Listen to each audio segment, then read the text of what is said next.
When I was 6 years old, I saw a magician walk out on stage with a long rope, a medium rope, and a short rope. He lined the ropes up into his hand, and suddenly all three ropes were exactly the same size. Rope number 1 was precisely equal to rope number 2, which was equal to rope number 3. He then pulled the ropes through his hands, and they returned back to the original sizes of long, medium, and short ropes. Yes, I was as stunned as you are. I became obsessed with learning magic tricks, and I would perform for family and friends. Then when I was 15, my mom came home from a club meeting and said that her president was going to call me. They were looking for a professional magician for an event but could not afford one. So for the very first time ever, I was paid to walk out on stage with 3 different lengths of rope, place them into my hand, and suddenly turn them exactly the same size. Where rope number 1 was precisely equal to rope number 2, which was precisely equal to rope number 3. I then pulled them through my hands. They returned back to long, medium, and short ropes. That experience, just like these ropes changed, that experience transformed my life, because that's when I truly became an entrepreneur. Since that time, I've gone on to present more than 6,000 presentations as a magician, an entertainer, infotainer, trainer, and keynote speaker. Now, when I say the word entrepreneur, how many of you out there have a positive reaction? How many of you have a negative or lukewarm reaction? And how many are thinking, I don't know what the word means? Well, Oxford defines an entrepreneur as someone who takes a financial risk to start a business. I see an entrepreneur as something more magical. The true role of the entrepreneur is to create solutions to problems and create value out of opportunity. They are problem-solving value creators. Now, by that expanded definition, that means all of you can act as entrepreneurs when you solve problems in your own life, or in your family, or your community, or within an organization you're part of, as what we call an intrapreneur. Then, of course, there is the level where someone actually starts a business. Many people believe that entrepreneurs start businesses to make a lot of money. That is not their primary motivation. The entrepreneur needs the business to serve as the vehicle for delivering their solution to other people. The money, the revenue generated in the business, fuels that vehicle. Speaking of vehicles, there was a young man in a community that loved to work on engines and cars. As a high school senior, he was in an entrepreneurship program. And in that program, he was inspired to start doing repairs for other people as a business. Then, less than a year after he graduated high school, he actually opened up an auto repair shop in a small rural community.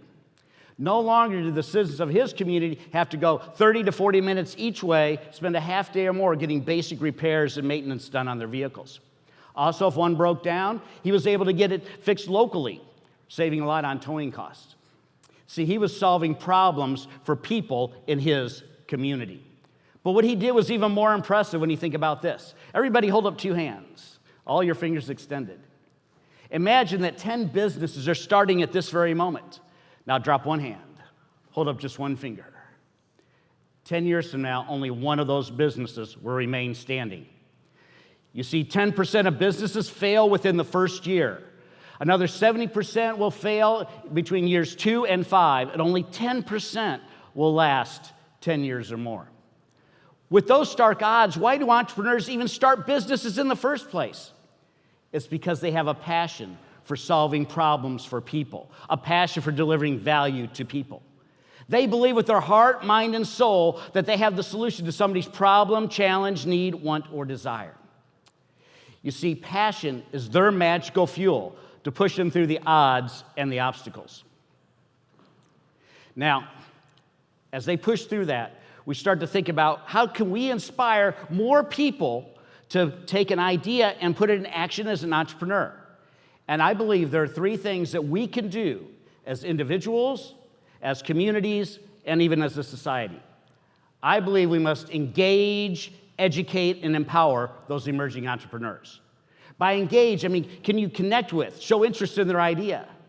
Educate, can you mentor, guide, provide resources for, or at least point them in the direction of those things? And by empower, can you do business with them? Or at the very least, help promote their businesses? This is exactly what happened to me. The ladies in my mom's club were willing to engage with a 15-year-old kid who could do magic tricks. I was lucky as an avid reader that magicians had written books that educated me, not just on how to do magic tricks, but also how to do a good show and how even to book gigs. And further, those ladies empowered me by booking me for my first paid professional performance. That entire experience showed me as a 15-year-old that I could start a business as a magician. A business led so many more opportunities throughout my life. Something I became very passionate about in my early 20s was trying to help other entrepreneurs on the endeavor just like I had gone through. I especially love helping young people that are pursuing entrepreneurship. In fact, for the last 12 years, I visited anywhere from 5 to 15 different high school entrepreneurship classes, just trying to share the things that I wish I knew when I was a teen entrepreneur. There was a young man in his early 20s that returned to his community after being away for a couple years. And he had an idea of something that he wanted to start in his hometown that he had only seen in big cities, and that was a co-working space. So he ended up buying a vacant downtown bank building, converted the top floor into 4 apartments, which are now Airbnbs, converted that ground floor into his dream of that co-working space, and most recently put a speakeasy type establishment in the basement of that building. When asked, why did you do this here in this community? He said, because this community invested in me. And one of the ways they did that is the business people in that community provided an entrepreneurship program for high school students, a program that engages, educates, and empowers those young people. What resulted was, what was once an empty, vacant building in the community is now home to 3 thriving businesses. Businesses that attract people to the community, generate revenue in the community, generate tax dollars in the community, and employ people in the community. This is what entrepreneurs do every single day, but they do more. Small business owners are the ones who also sponsor youth sports leagues and other activities in the community.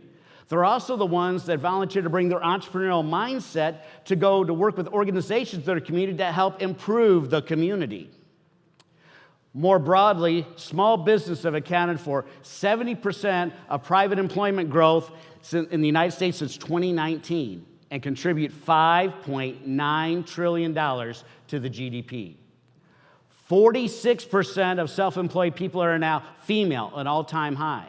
And we're at or near all-time highs for Asian, Hispanic, and African American self-employment. You see, anyone can be an entrepreneur as long as they can provide a solution to someone's problem. Now, we can't forget about those big businesses, because a lot of those large businesses we think about every day, they actually started very small. Massive global retailer was started by an entrepreneur with a couple stores in the southern city. Global restaurant franchise started by a couple entrepreneurs on the West Coast. And who knows how many technology companies started in someone's garage, a parent's basement, or even college dorm room or apartment. But no matter how those businesses started, there's one commonality. It was someone applying the entrepreneurial mindset.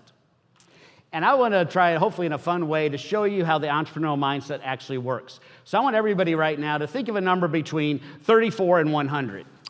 What I'm going to do on this board in just a moment is I'm going to try to fill in a different number in each square on that board, where every row and every column add up to the same number. So somebody holler out a number. 42. All right, we'll use 42. All right, have to do some calculations. 42. All right, here we go.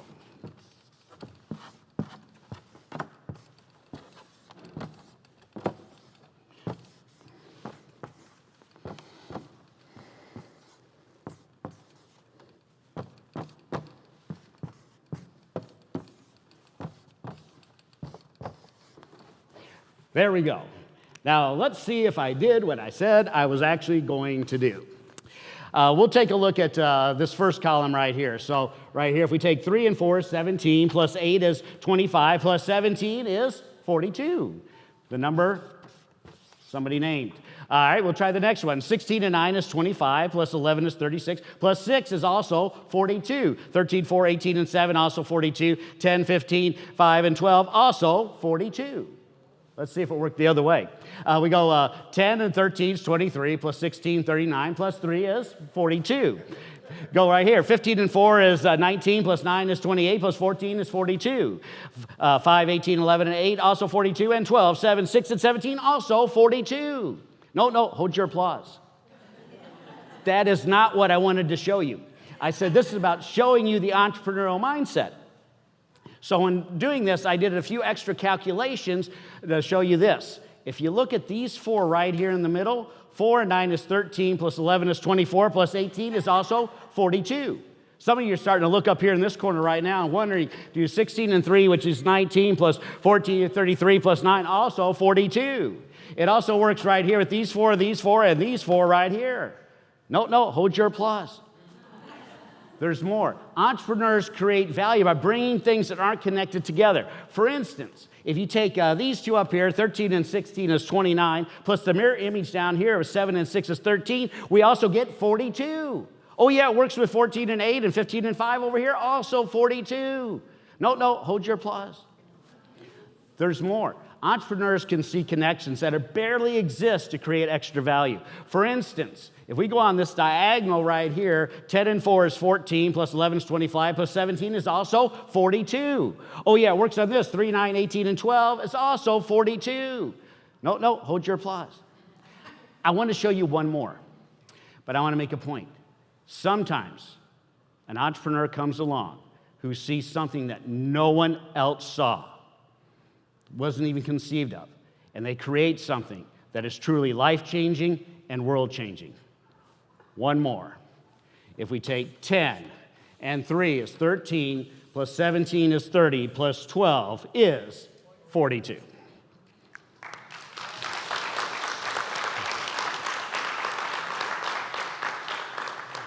Now, a lot of you are probably thinking, well, that's great, Chris, but how do I get the entrepreneurial mindset? I have good news for you. You were born with it.